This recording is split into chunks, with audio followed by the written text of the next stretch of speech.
Imagine कीजिए साल 1944 की एक ठंड, हड्डियों तक कपा देने वाली सुबह।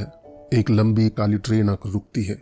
ये कोई आम पैसेंजर ट्रेन नहीं है और न ही ये कोई आम स्टेशन है। बाहर ऊंचे कटीले तार है, मशीन गन लिए हुए गार्ड्स है और हवा में एक अजीब सी घुटन भरी जलने की बदबू है। ये ऑशविट्स है। ट्रेन के डिब्बों के दरवाजे खुलते हैं और लोगों को जानवरों की तरह बाहर धकेला जाता है। चीख पुकार, कुत्तों का भौंकना और जर्मन भाषा में चिल्लाते हुए गार्ड्स। उन्हीं लोगों की सहमी हुई भीड़ में एक 39 साल का आदमी खड़ा है। वो एक डॉक्टर है, एक साइकियाट्रिस्ट है। उसके ओवरकोट की अंदरूनी जेब में एक कागज का बंडल छिपा है। वो बंडल कोई आम कागज नहीं है, वो उसकी पूरी जिंदगी की बौद्धिक मेहनत है, उसकी पहली किताब का मैन्युस्क्रिप्ट। जब गार्ड्स उसे उसके सारे कपड़े उतारने का हुक्म देते हैं तो वो हिम्मत करके एक गार्ड के पास जाता है और कहता है, देखिए मैं एक डॉक्टर हूं और ये मेरी किताब का मैन्युस्क्रिप्ट है। यह मेरे लिए बहुत जरूरी है, मुझे इसे बचाना है। गार्ड उसे घूरता है। एक पल की खामोशी होती है और फिर वो गार्ड जोर से हंसता है। वो उस डॉक्टर का मजाक उड़ाते हुए उसे गालियां देता है और उस मैन्युस्क्रिप्ट को कचरे में फेंक देता है। जरा रुकिए और इस पल को महसूस कीजिए।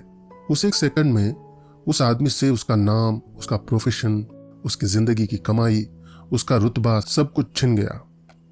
अब वो वियना का सम्मानित डॉक्टर विक्टर फ्रैंकल नहीं है। अब वो सिर्फ एक नंबर है, कैदी नंबर 119104। यहीं से शुरू होती है हमारी आज की क्लास। Good morning everyone. आप सब लोग आज अपनी कुर्सियों पर आराम से बैठे हैं। इस हॉल में एसी चल रहा है। शायद आपके पास नोट्स लेने के लिए आईपैड या कॉफी का कप भी होगा। लेकिन अगले कुछ घंटों के लिए मैं चाहता हूं कि आप अपनी इमेजिनेशन को मेरे साथ उस अंधेरी, खौफनाक और क्रूर दुनिया में ले चलें।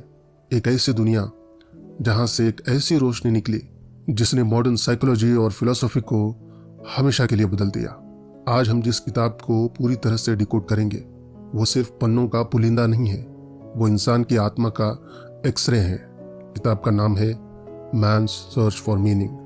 अगर आप यहाँ ये सोचकर आए हैं कि ये कोई टिपिकल मोटिवेशनल या सेल्फ हेल्प लेक्चर होने वाला है जहां मैं आपको बताऊंगा कि पॉजिटिव सोचो और सब ठीक हो जाएगा, तो मुझे माफ कीजिएगा, आप गलत क्लास में हैं। विक्टर फ्रैंकल ने कोई खुश रहने की 5 स्टेप गाइड नहीं लिखी है। उन्होंने हमें एक बहुत ही डार्क लेकिन बहुत ही रियल सच बताया है।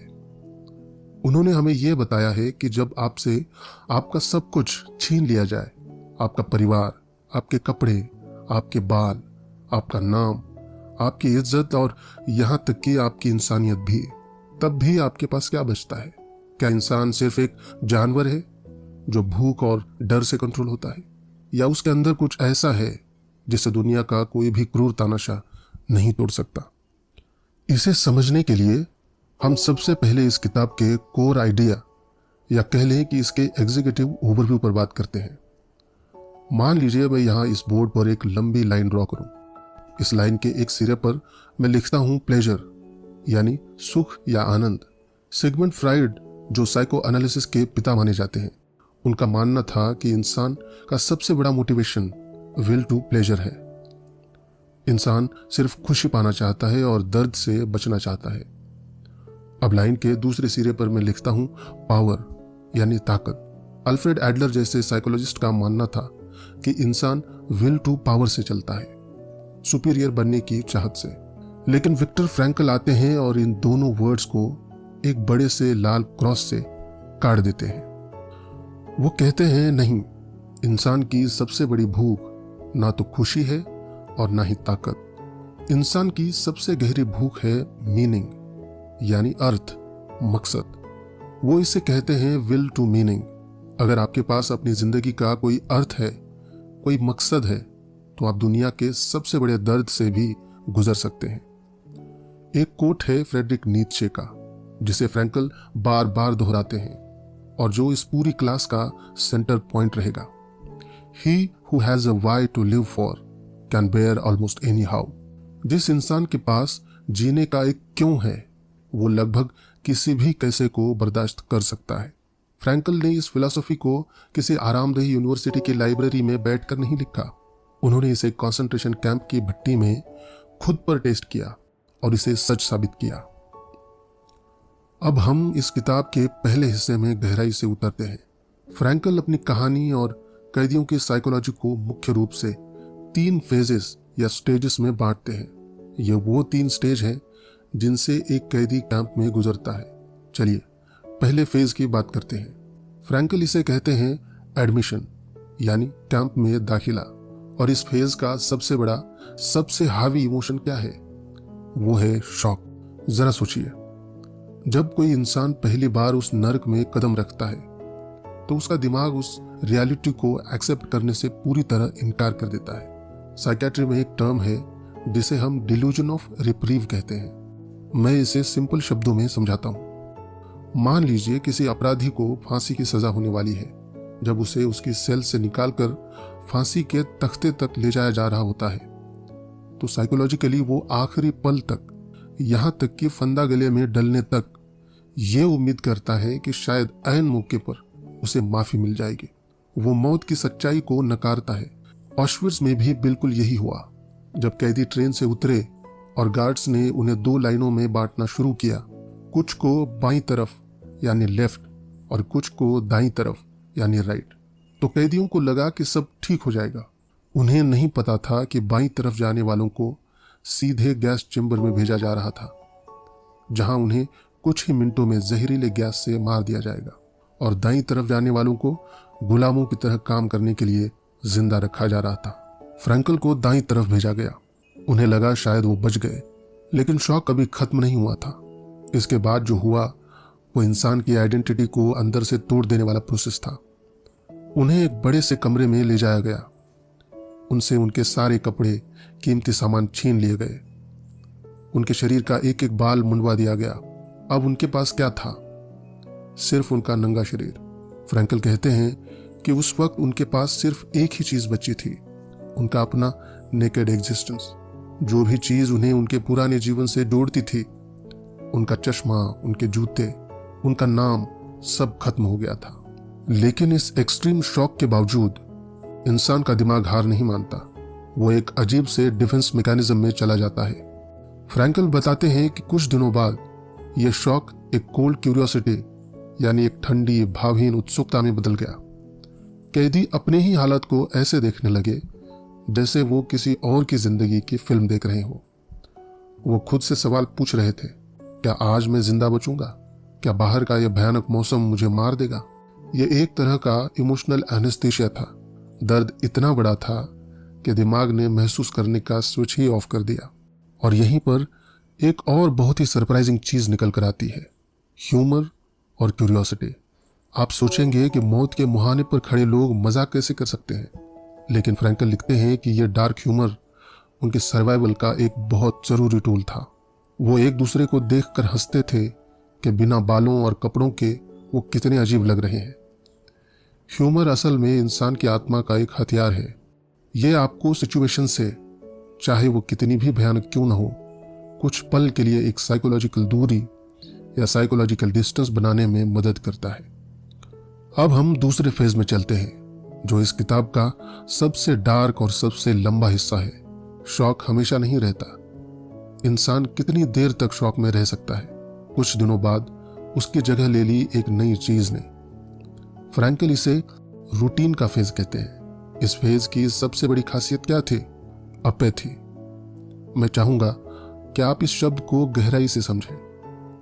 अपैथी का मतलब सिर्फ उदासी नहीं है, इसका मतलब है इमोशनल डेथ, भावनाओं का पूरी तरह से शून्य हो जाना। जब आप रोज अपनी आंखों के सामने लोगों को मार खाते हुए देखते हैं, जब आपको रोज गालियां पड़ती है, जब आपको महीनों तक भूखा रखा जाता है, तो एक वक्त के बाद आपका दिमाग रिएक्ट करना बंद कर देता है। फ्रैंकल एक बहुत ही डिस्टर्बिंग वाकये का जिक्र करते हैं। एक बार उनके साथ काम करने वाला एक कैदी बीमार पड़ गया। वो टाइफस नाम की बीमारी से तड़प रहा था और अंततः वहीं जमीन पर मर गया। अब एक नॉर्मल दुनिया में क्या होता? लोग घबराते, रोते, मदद के लिए बुलाते, लेकिन वहां क्या हुआ? बाकी कैदी आए बिना किसी इमोशन के। एक ने मरे हुए इंसान के पैरों से जूते उतार लिए क्योंकि वो उसके अपने जूतों से बेहतर थे। दूसरे ने उसका कोट ले लिया। तीसरे ने उसकी जेब से आधा सड़ा हुआ आलू निकाल लिया। और फ्रैंकल ये सब कैसे देख रहे थे? वो लिखते हैं कि वो वहीं पास बैठकर अपना पानी जैसा सूप पीते रहे, बिना किसी डर या दुख के, जैसे कुछ हुआ ही ना हो। आप में से कुछ लोग सोच सकते हैं कि वो इंसानियत खो चुके थे, लेकिन मैं आपको बता दूं कि ये अपैथी कोई कमजोरी या क्रूरता नहीं थी। यह दिमाग का एक सेल्फ डिफेंस था, एक कवच था। अगर आप हर मौत पर रोने लगे, हर मार पर दर्द महसूस करने लगे, तो आपका दिमाग वो ओवरलोड बर्दाश्त नहीं कर पाएगा। आप कुछ ही दिनों में पागल हो जाएंगे। इसलिए खुद को बचाने के लिए कैदियों ने अपनी फीलिंग्स को स्विच ऑफ कर दिया था। उनका पूरा फोकस सिर्फ एक चीज पर आ गया था, सर्वाइवल। आज का दिन कैसे निकाला जाए। शाम को मिलने वाला एक कप पानी जैसा सूप और ब्रेड का एक छोटा सा टुकड़ा, बस यही उनकी दुनिया का केंद्र बन गया था। इसे साइकोलॉजी में रिग्रेशन कहते हैं। इंसान का अपनी सबसे प्रिमिटिव, सबसे आदिम स्टेज में वापस चले जाना। जब पेट खाली होता है तो इंसान कल्चर, आर्ट या फिलॉसफी के बारे में नहीं सोचता।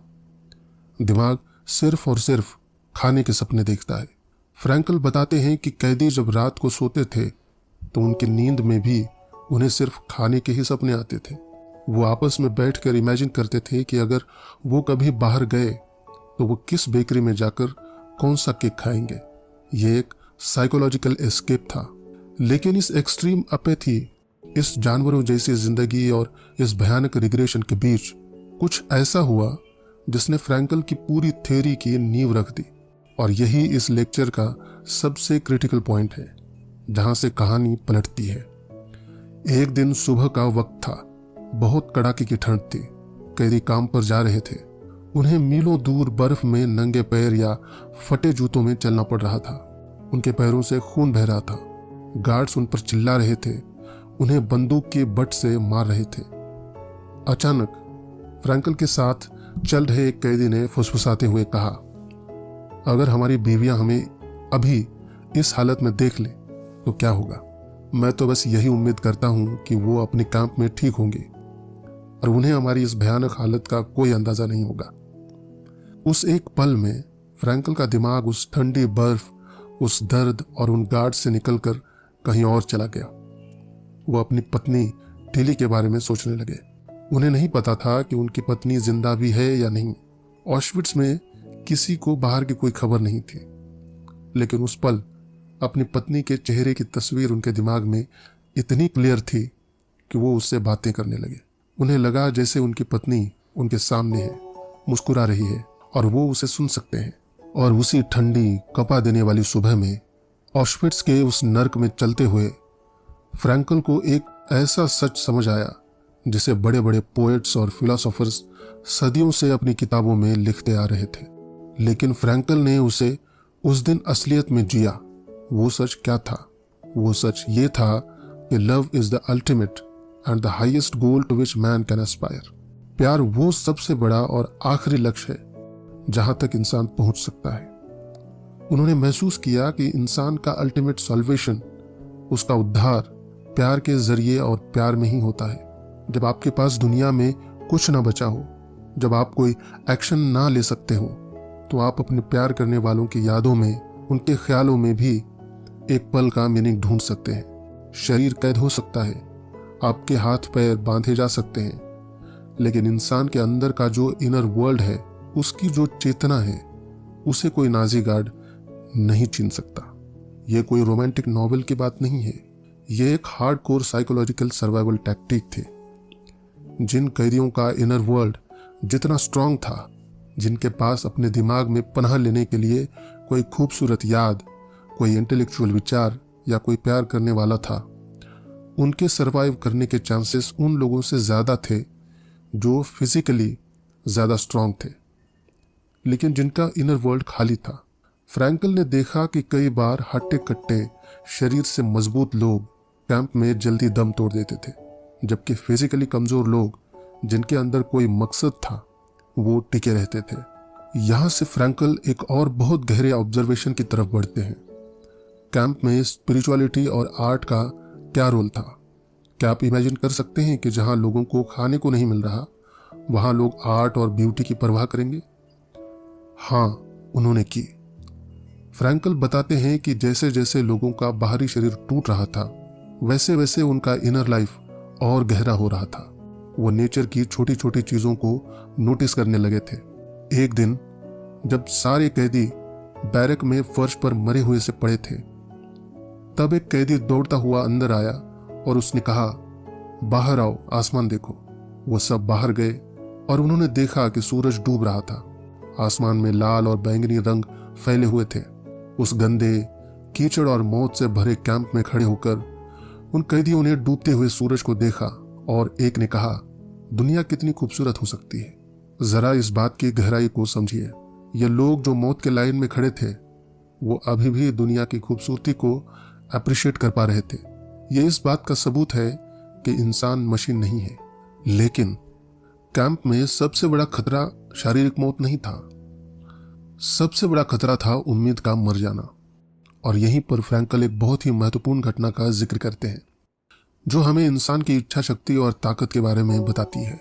फ्रैंकल बताते हैं कि कैंप में कई तरह के कैदी थे, लेकिन सबसे ज्यादा खतरनाक दिन वो होते थे जब लोगों की कोई उम्मीद टूट जाती थी।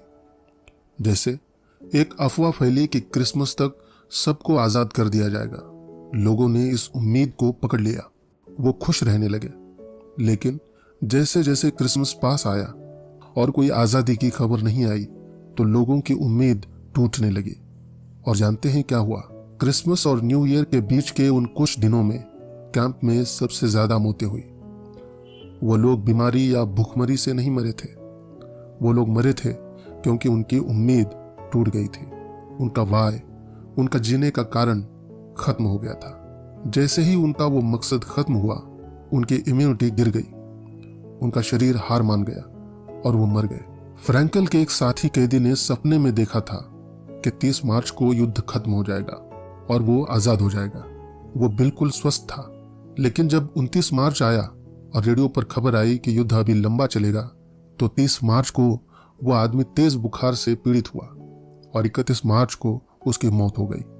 ये कोई अंधविश्वास नहीं है, यह पक्के साइकोलॉजिकल और बायोलॉजिकल एविडेंस है जो दिखाते हैं कि हमारे दिमाग और हमारे शरीर का कनेक्शन कितना गहरा है। अगर आप अंदर से हार मान लेते हैं तो आपका शरीर भी लड़ना छोड़ देता है।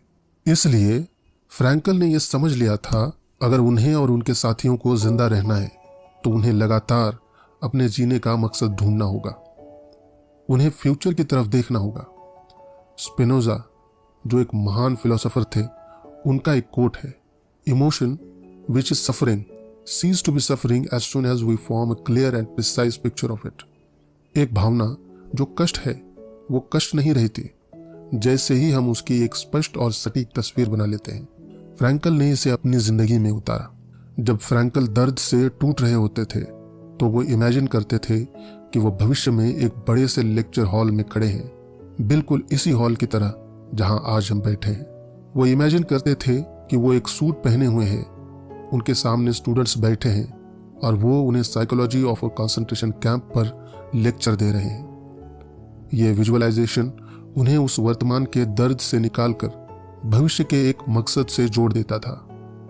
उनका दर्द अब सिर्फ बेमतलब का दर्द नहीं था, वो एक साइंटिफिक स्टडी बन गया था जिसे उन्हें दुनिया को बताना था। और यही इस पूरी किताब का सबसे बड़ा टर्निंग पॉइंट है।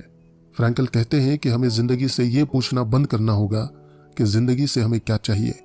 इसके बजाय हमें यह सोचना होगा कि जिंदगी हमसे क्या चाहती है।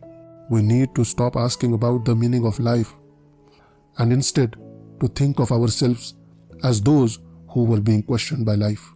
जिंदगी आपसे रोज सवाल पूछ रही है और आपको उन सवालों का जवाब अपने शब्दों में नहीं बल्कि अपने एक्शन में देना है। कैंप में कुछ लोग ऐसे भी थे जो अपने हिस्से की ब्रेड दूसरों को दे देते थे। वो गिने चुने लोग थे, लेकिन वो इस बात का सबूत थे कि इंसान से सब कुछ छीना जा सकता है सिवाय एक चीज के, the last of the human freedoms, to choose one's attitude in any given set of circumstances, to choose one's own way. इंसान की आखिरी आजादी किसी भी परिस्थिति में अपना एटीट्यूड चुनने की आजादी, अपना रास्ता चुनने की आजादी। आप परिस्थिति को कंट्रोल नहीं कर सकते। ऑशविट्ज के कैदी उस गैस चेंबर को कंट्रोल नहीं कर सकते थे, लेकिन वो गैस चेंबर की तरफ कैसे जाएंगे? रोते हुए, गिड़गिड़ाते हुए या सिर उठाकर गरिमा के साथ, यह चॉइस उनके हाथ में थी। अब हम कैंप लाइफ के तीसरे और आखिरी फेज की तरफ आते हैं। यह फेज है आजादी के बाद का। आप सोच रहे होंगे कि जब रेड आर्मी या अलाइड फोर्सेस ने कैंप के दरवाजे खोले होंगे तो लोग खुशी से झूम उठे होंगे, लेकिन ऐसा नहीं हुआ। और ये साइकोलॉजी का एक बहुत ही डीप और थोड़ा डार्क पहलू है जिसे हमें समझना होगा। जिस दिन कैदियों को आजाद किया गया, फ्रैंकल बताते हैं कि वो सब गेट के बाहर निकले। उन्होंने चारों तरफ देखा, खेतों को देखा, फूलों को देखा, लेकिन उन्हें कोई खुशी महसूस नहीं हुई। वो भूल चुके थे कि खुशी क्या होती है। इस कंडीशन को साइकोलॉजी में डीपर्सनलाइजेशन कहते हैं। डीपर्सनलाइजेशन को अगर सिंपल भाषा में समझना हो तो इमेजिन कीजिए कि आप बहुत गहरे पानी में गोता लगा रहे हैं। आप हफ्तों से अपनी सांस रोके हुए हैं और अचानक आपको सतह पर खींच लिया जाता है। ताजी हवा आपके फेफड़ों में जाती है, लेकिन आपको सुकून नहीं देती, वो आपको दर्द देती है। कैदियों के साथ भी यही हुआ। उन्होंने इतने लंबे समय तक अपनी भावनाओं को, अपने दुख को दबा कर रखा था कि जब आज़ादी मिली तो उनका दिमाग उस आज़ादी को प्रोसेस ही नहीं कर पाया। फ्रैंकल लिखते हैं कि वो खेतों में से गुजर रहे थे, प्रकृति को देख रहे थे, लेकिन अंदर से सब कुछ शून्य था, एक तरह का खालीपन। उन्हें खुशी नाम की चीज पर दोबारा यकीन करने में कई दिन लग गए। एक दिन ऐसे ही एक खेत में चलते हुए वो अचानक घुटनों के बल गिर पड़े और उनके आंसू बहने लगे। सालों बाद पहली बार वो रोए। उस दिन, उस पल में उनका इंसानियत से, अपनी भावनाओं से दोबारा कनेक्शन जुड़ा। लेकिन आजादी का यह फेज सिर्फ खुशी या राहत का नहीं था। मेरा काम आपको सिर्फ अच्छी अच्छी बातें बताना नहीं है, मुझे आपको वो डार्क रियलिटी भी दिखानी है जो इंसानी साइकोलॉजी का एक बहुत कड़वा सच है। जब एक इंसान इतने भयंकर ट्रॉमा और टॉर्चर से गुजरता है तो उसके अंदर एक बहुत बड़ा नैतिक बदलाव आ सकता है। इसे हम मोरल डिफॉर्मिटी कह सकते हैं। जब इन कैदियों के सिर से अचानक दबाव हट गया तो कुछ लोगों के अंदर एक भयानक गुस्सा और बदला लेने की भावना पैदा हो गई। वो सोचने लगे कि मैंने इतना सहा है, मेरे साथ इतना बुरा हुआ है, तो अब मुझे भी दूसरों के साथ बुरा करने का हक है। फ्रैंकल एक वाकया बताते हैं।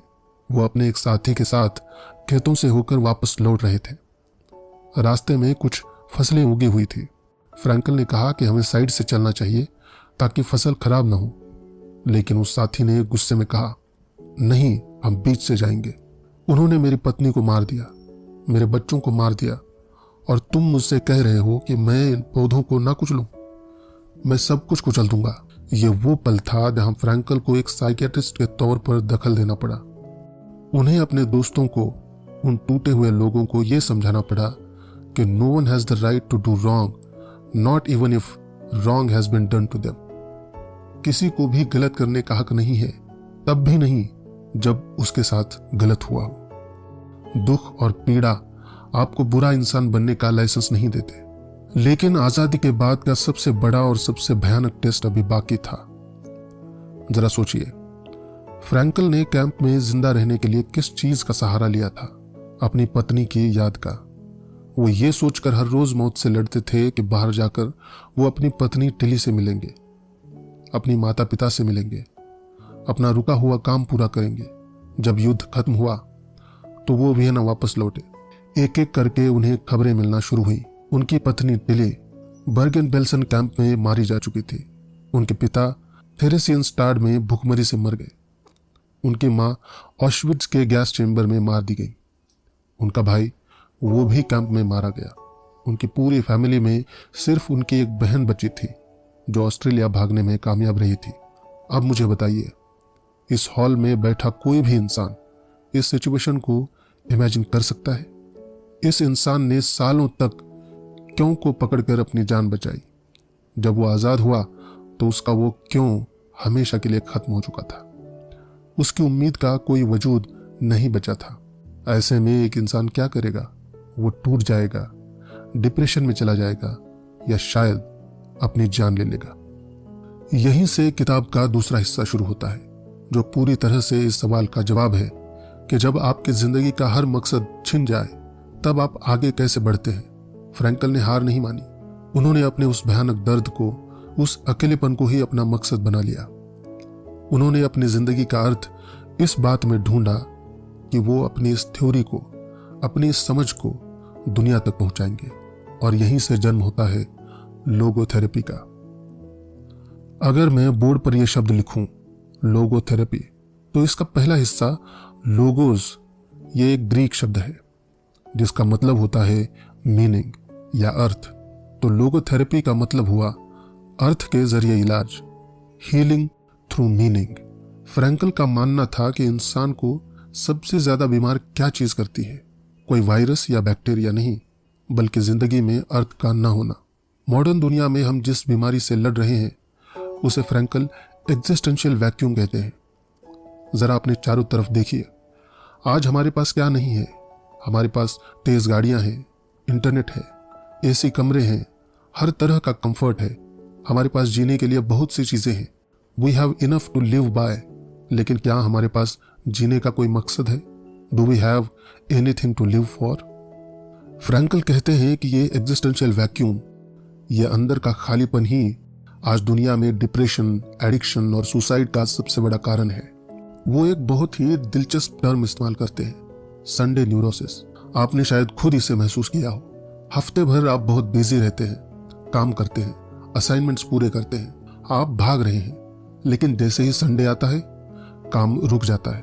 तो अचानक आपको एक अजीब सी बेचैनी, एक खालीपन महसूस होने लगता है। आप सोचने लगते हैं कि मैं ये सब क्या कर रहा हूं, मेरी जिंदगी किधर जा रही है। ये संडे न्यूरोसिस और कुछ नहीं बल्कि वो एग्जिस्टेंशियल वैक्यूम है जो शोर बंद होते ही आपको अंदर से खाने लगता है। अब आप पूछेंगे तो फिर ये मीनिंग, ये अर्थ मिलेगा कहाँ? क्या ये कोई ऐसी चीज है जिसे हम अमेजोन से ऑर्डर कर सकते हैं या किसी डॉक्टर के पास जाकर प्रिस्क्रिप्शन में लिखवा सकते हैं? नहीं। फ्रैंकल कहते हैं कि जीवन का अर्थ कोई एक फिक्स चीज नहीं है। यह हर इंसान के लिए अलग है और हर सिचुएशन में अलग है। आप जिंदगी का अर्थ 3 तरीकों से ढूंढ सकते हैं। पहला तरीका है कोई काम करके या कोई क्रिएटिव चीज बनाकर, जैसे एक आर्टिस्ट के लिए उसकी पेंटिंग, एक साइंटिस्ट के लिए उसकी रिसर्च, या एक माँ के लिए अपने बच्चे को पालना। दूसरा तरीका है किसी चीज को अनुभव करके या किसी इंसान से प्यार करके, नेचर की खूबसूरती, कोई अच्छी किताब या किसी इंसान के साथ गहरा रिश्ता। प्यार हमें किसी इंसान की असलियत, उसके कोर तक पहुंचाने में मदद करता है। लेकिन जो तीसरा तरीका है वो फ्रैंकल की थ्योरी का सबसे क्रांतिकारी हिस्सा है। वो कहते हैं कि आप जिंदगी का अर्थ तब भी ढूंढ सकते हैं जब आपके पास कोई चॉइस ना हो, जब आप भयानक दर्द और सफरिंग से गुजर रहे हो। कैसे? अपने दुख को देखने का नजरिया बदलकर। मैं आपको एक रियल केस स्टडी बताता हूं जो फ्रैंकल ने खुद हैंडल की थी। एक बहुत ही बूढ़ा और उदास डॉक्टर उनके पास आया। उस डॉक्टर की पत्नी की 2 साल पहले मौत हो गई थी और वो इस दुख से बाहर नहीं आ पा रहा था। वो गहरे डिप्रेशन में था। फ्रैंकल ने उसे कोई दवाई नहीं दी। उन्होंने उससे बस एक सवाल पूछा, डॉक्टर साहब, अगर आप पहले मर गए होते और आपकी पत्नी जिंदा बच जाती तो क्या होता? उस बूढ़े डॉक्टर ने जवाब दिया, ओह, वो तो उसके लिए बहुत ही भयानक होता। वो इस दुख को बिल्कुल बर्दाश्त नहीं कर पाती, वो टूट जाती। तब फ्रैंकल ने कहा, तो देखिए डॉक्टर, आपकी पत्नी उस भयानक दुख से बच गई और उसे इस दुख से किसने बचाया? आपने। अब आपको उसके हिस्से का दुख सहना पड़ रहा है और यही आपके इस दुख की कीमत है। उस पल उस डॉक्टर के दुख का स्वरूप बदल गया। उसका दुख अब सिर्फ एक बेमतलब का डिप्रेशन नहीं था। उसका दुख एक बलिदान बन गया था जो उसने अपनी पत्नी के लिए दिया था। उसने फ्रैंकल से हाथ मिलाया और शांति से क्लिनिक के बाहर चला गया। दुख खत्म नहीं हुआ था, लेकिन उस दुख को एक अर्थ मिल गया था। और जैसे ही दुख को अर्थ मिलता है, वह दुख सफरिंग नहीं रहता। अब इंटेलेक्चुअल ऑनेस्टी ये डिमांड करती है कि हम इस थ्योरी को क्रिटिकली भी एनालाइज करें। मेरा काम सिर्फ फ्रैंकल की तारीफ करना नहीं है। क्या फ्रैंकल की ये बात पूरी तरह सच है? यहाँ मैं कुछ और बड़े स्कॉलर्स और होलोकॉस्ट सर्वाइवर्स को डिबेट में लाना चाहूंगा। एक बहुत मशहूर इटालियन राइटर थे, प्रिमो लेवी। वो भी ऑशविट्ज में थे। उन्होंने भी बेहतरीन किताबें लिखी हैं। लेकिन प्रिमो लेवी का नजरिया फ्रैंकल से बहुत अलग था।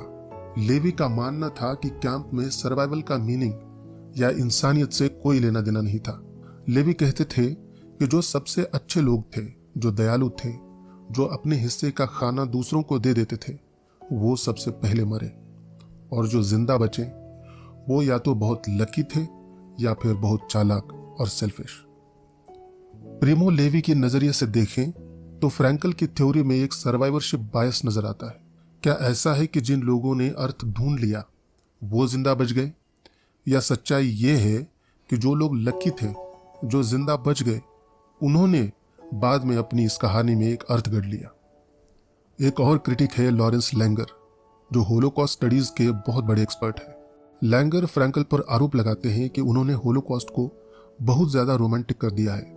लैंगर कहते हैं कि जब हम कहते हैं कि भयानक से भयानक दुख में भी एक अर्थ है, तो हम अनजाने में उस क्रूरता को, उस टॉर्चर को जस्टिफाई कर रहे होते हैं। जैसे हम कह रहे हो कि नाजियों ने जो किया वो इसलिए ठीक था क्योंकि उसने लोगों को जीवन का अर्थ सिखा दिया। ये बहुत ही गंभीर और तीखे सवाल है और आपको इन सवालों से जूझना होगा। लेकिन अगर मैं फ्रैंकल का बचाव करूं तो मैं कहूंगा कि फ्रैंकल कभी ये नहीं कहते कि दुख आना जरूरी है। वो अपनी किताब में साफ लिखते हैं कि बिना वजह दुख सहना कोई बहादुरी नहीं है, वो बेवकूफ़ी है। To suffer unnecessarily is masochistic rather than heroic. अगर आप अपने दुख को खत्म कर सकते हैं तो आपको करना चाहिए। लेकिन अगर कोई ऐसी सिचुएशन है जहां आप उस दुख को टाल नहीं सकते, जैसे कोई लाइलाज बीमारी या किसी अपने की मौत या फिर ऑशविट्ज़ जैसा कैंप, तब आपके पास क्या चॉइस है? तब आप उस दुख को कैसे बर्दाश्त करेंगे? वहां लोगोथेरेपी काम आती है। आइए इसे आज की दुनिया से जोड़ते हैं, रियल वर्ल्ड एप्लीकेशन। आप सब यंग है, कल को आप कॉर्पोरेट वर्ल्ड में जाएंगे, कुछ अपना बिजनेस करेंगे, आपके सामने फेलियर आएगा, रिजेक्शन आएगा, दिल टूटेंगे। ज्यादातर मॉडर्न साइकोलॉजी, जिसे मैं टॉक्सिक पॉजिटिविटी कहता हूं, वो आपको सिखाती है कि हमेशा खुश रहो, नेगेटिव फीलिंग्स को दूर भगाओ। हम दर्द से इतना डरने लगे हैं कि थोड़ी सी एंजाइटी होते ही हम सोशल मीडिया स्क्रॉल करने लगते हैं या नेटफ्लिक्स बिंज वॉच करने लगते हैं। हम अपने अंदर के उस खालीपन को शोर से भरने की कोशिश करते हैं। लेकिन फ्रैंकल आपको एक बिल्कुल अलग रास्ता दिखाते हैं। वो कहते हैं कि टेंशन कोई बुरी चीज नहीं है। मेंटल हेल्थ का मतलब ये नहीं है कि आपके दिमाग में कोई टेंशन ना हो। मेंटल हेल्थ का मतलब है आपके वर्तमान और आपके भविष्य के लक्ष्य के बीच की टेंशन, यानी आपका प्रेजेंट और आपके फ्यूचर गोल के बीच की tension. What you are and what you ought to become. आप अभी क्या है और आपको क्या बनना चाहिए, इन दोनों के बीच का जो गैप है, जो खिंचाव है, वही असली मानसिक स्वास्थ्य है। इसे साइकोलॉजी की भाषा में फ्रैंकल नो डायनामिक्स कहते हैं। अगर मैं इसे सिंपल शब्दों में समझाऊं तो सोचिए कि एक रबर बैंड है। अगर रबर बैंड में कोई खिंचाव नहीं है, कोई टेंशन नहीं है, तो वो किसी काम का नहीं है। वो ढीला पड़ा रहेगा। उसे काम करने के लिए, उसे यूजफुल बनने के लिए स्ट्रेच होना पड़ता है। इंसान का दिमाग भी बिल्कुल ऐसा ही है। पहले के साइकोलॉजिस्ट जैसे फ्रॉइड मानते थे कि इंसान का दिमाग होम्योस्टेसिस चाहता है, यानी जीरो टेंशन, पूरी तरह से रिलैक्स स्टेट। लेकिन फ्रैंकल कहते हैं कि जीरो टेंशन का मतलब है अंदरूनी खालीपन। आपको अपनी जिंदगी में एक मीनिंगफुल टेंशन चाहिए, एक ऐसा लक्ष्य चाहिए जो आपसे बड़ा हो, जो आपको सुबह बिस्तर से उठने पर मजबूर करे। अगर आपके पास वो लक्ष्य नहीं है तो आप बोरियत और डिप्रेशन के शिकार हो जाएंगे।